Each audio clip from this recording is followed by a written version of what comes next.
సమస్యలు వచ్చినప్పుడు దాని నుండి ఎలా బయటపడాలి అని ఆలోచిస్తూ కూర్చుంటాం.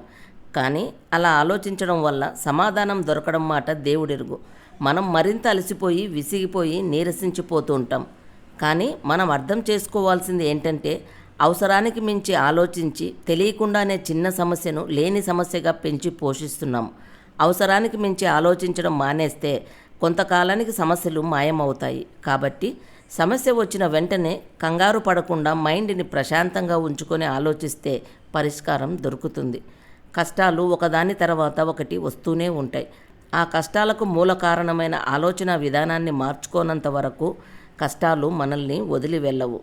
అవసరానికి మించి ప్రతిదాన్ని గురించి ఆలోచిస్తూ కూర్చుంటే, మన మనసుని బరువు చేసుకుంటూ పోతే మనకున్న జబ్బులకు ఏ మందులు పనిచేయకుండా పోతాయి.